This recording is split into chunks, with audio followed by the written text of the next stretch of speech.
Okay guys, we have one last field to plant here, and this is the field that we pattern tiled all this spring. And so right now we have all these lines right here that we piled up, and then we let probably about 3 inches of rain now kind of settle those lines. So what I'm going to do is take that mulch finisher, we're going to work down all these tile lines here, and then also work the field twice basically and work it the way we're going to plant it. Now with tile, everybody's got their own way of how they close the tile lines. We had a tile line closer that piled up all the dirt over top of it. Some people take like a disc and throw all the dirt over top of it to level it out. What I'm going to do is something a little different. I'm going to stick the dual of the tractor on this tile line, and I'm going to drive over it, and then the finisher is going to kind of smooth it out a bit. But I don't usually do this, but I'm going to just try and compress it down a little bit, see if that helps at all. People are going to say you probably shouldn't do that. Other people are going to say, yeah, that's what I do. It's I've heard of like a lot of different ways to level these out. We got a lot of rain since we planted those fields, and all the tile was flowing down there. It's cool to see you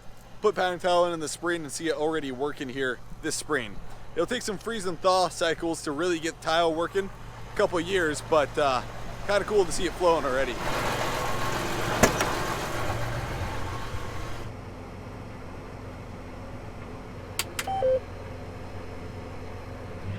It seems to be working pretty decent back there.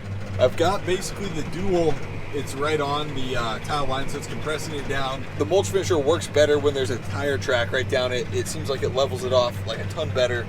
So it seems like everything's working really good actually. I like this idea of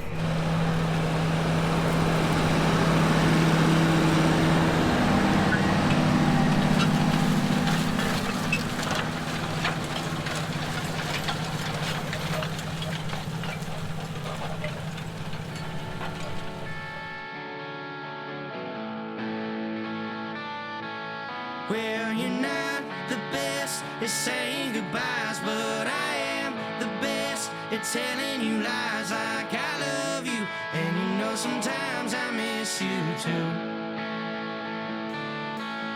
And now you left me with this empty spaces, got oceans on my back, and I'm feeling the waves of all the love I have washing away to you. And I wish that I could take away the weight that all of this shit brings.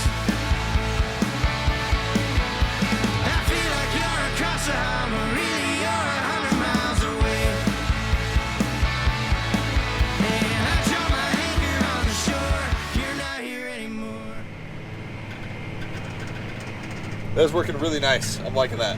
Last time I tiled the farm, I never really kind of compressed the tile lines down, and there was always kind of a big hump you were going over. Maybe this will work better. Just gotta try a couple different things and figure out what's worked. So the debate we have right now is our nitrogen. Fall anhydrous didn't work good because we were doing some tiling then on this farm. So we're running the idea of 32%. On our sprayer, we have narrow row crop tires, and that sprayer is gonna go directly over all these lines.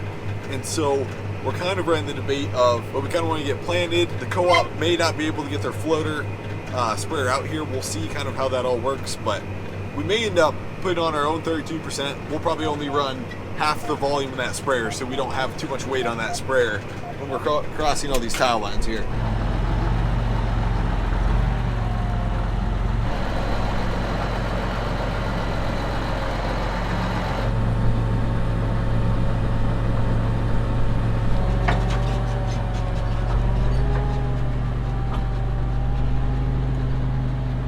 So all we're doing now is switching to the fertilizer nozzles. We're going to be putting a lot more gallons out per acre, so we need a lot more volume, and these nozzles or tips allow that.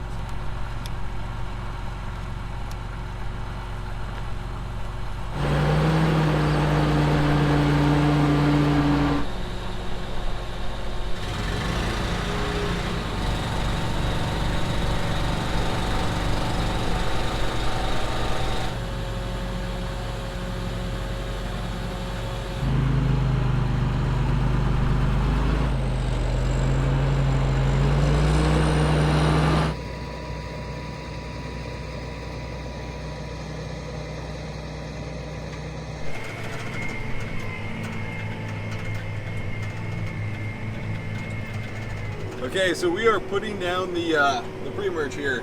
And we're on some hilly ground. I probably shouldn't be filming and talking and controlling the sprayer booms and everything at the same time, but we are. We're doing something a little different. A lot of people do this, but I've just never done it. So I'm putting down a heavy rate of 32%. We're putting about 30 gallons an acre down on right now. We're also throwing our pre-emerge on also. We haven't planted this field yet. What we're gonna do is we're gonna work it in about like 2 inches deep and work this in because it's going to get dry, and so I want this nitrogen worked in the ground. We're going all liquid nitrogen, which a lot of guys run liquid nitrogen. It's totally fine. It's just something I've never done. So curious to see how this works. Put on about right around 100 pounds of true N, and then we're going to come back and side dress maybe 2 different passes. Most likely one pass, but potentially we'll split into 2 different passes of nitrogen, another 80 pounds at least. It kind of works out nice. I'm putting such a high rate down that I kind of have to go slow. Even with these fertilizer tips, we are bouncing over these tile lines, and this is how it's going to be. I originally was going to have the co-op put it on with floaters, but they were kind of like going to be the next day, and I was like, hey, we got our own sprayer, let's just put it on, we'll just go slow, and this seems to be working good. It's obviously going to be a little rough, so we have one more pass to level out this field yet before we plant it, so it will be smoother once we come to plant it. Also, everybody asks why I have such a overkill tractor on the sprayer. It is purely for versatility and efficiency. I can buy a 3rd tractor if you guys want me to. I can run 3 tractors, but otherwise, like, I want to always keep the 8110 on the planter. I don't want to take that off because putting seed in the ground is the most important thing. Spraying, tillage comes second. So this is a tillage tractor, it's a tile plow tractor, and it's sprayer for the pre-emerge. So yeah, it's overkill, but like obviously it's hurting yield, maybe having a little heavier tractor, but there's a lot of other things that I'm sure a lot of guys are doing wrong before it comes to putting a little bit heavier tractor on their sprayer for pre-emerge. If I don't have my pH, if my pH is off just a little bit, I think that's hurting yield way more than what we're doing here, you know. So it's kind of my point, I guess. There's got to be a lot of perfect stuff goes on before you nitpick little stuff like that, I think. Grant got done with his first load, and now we're filling them with the rest of our trailer.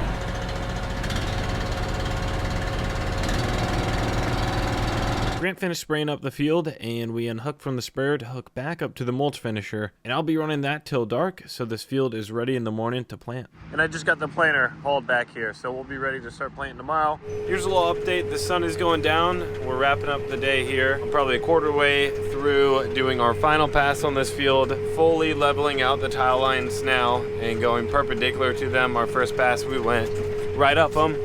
There are a couple bumpy ones, especially when I go straight on, not at an angle. I'm gonna go tonight here, make sure this is ready to plant in the morning.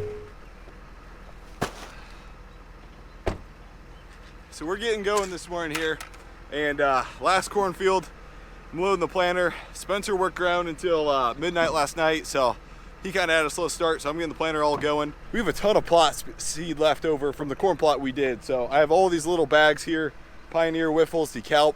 So I'm just throwing them all in. We're gonna plant the end rows with just a weird mixture of corn because we always end up with a bunch of like half open bags, it seems like, when we do plots. It's a little longer to fill the planter, but it's free seed technically. We have Whiffles 8086 going in here. It's a good hybrid. Last year it came number 2 in our corn on corn plot. It wasn't even a Smart Stacks treated corn.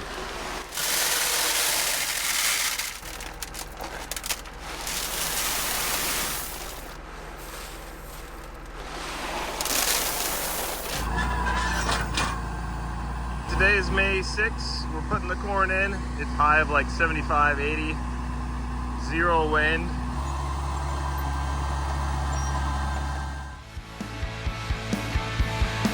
And sometimes it feels like I'm running in place, and sometimes it's like I don't remember your face, but I can't go back. Oh no, I'm writing songs for you.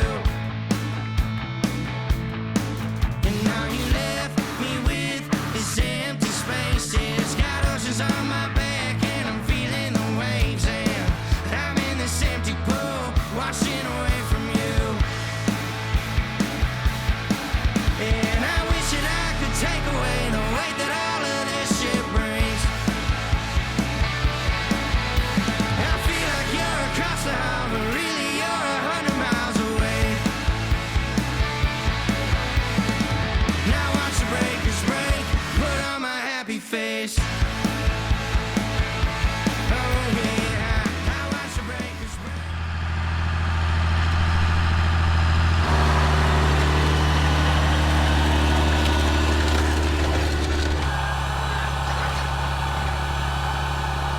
Okay, so we put in our headlands with a bunch of random seed.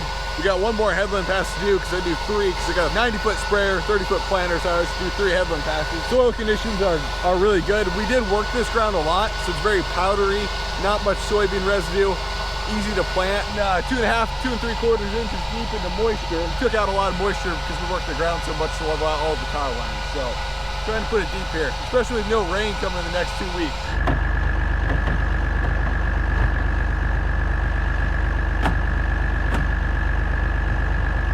Planter is full. We're going all the way down the field. All the headlands are in. I'd say it's planting pretty good. We lifted the row cleaners up a bit, and there are a bit of rocks that got pulled up from the tile plow, just because that tile plow was 3-4 feet in the ground. Pretty happy with everything. Can't get a better day than this.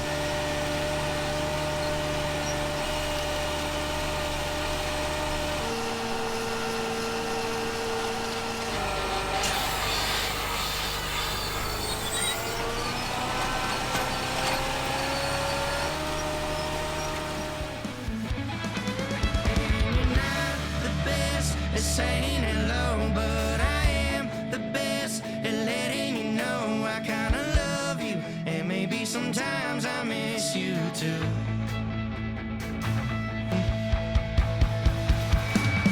And I wish that I could take away the weight that all of this shit brings.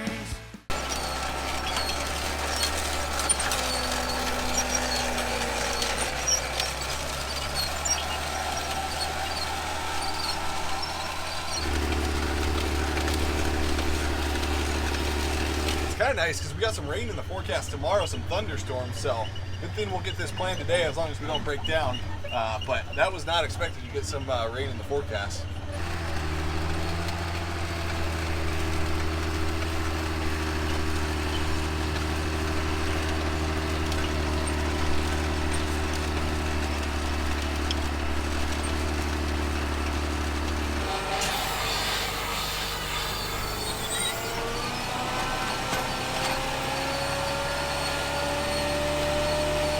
It's always good feeling when you're finishing up the last field and burning the last of the bags. There we go. We're done with planting for 2025. Hopefully we don't have to replant anything. We ended up getting lucky and caught 2/10 of rain the night after planting. So far it's gotten hot and dry for the week after planting, which is perfect for emergence. Looks like we'll be getting good rains over the next week. The corn is out of the ground now. It's just starting to get going here. We may have made some damage this spring by tiling it, but in my opinion, it's a net positive even for this year. I think there will be a yield benefit by having that tile in place, even with all the damage we did to the field this spring. Thanks for watching.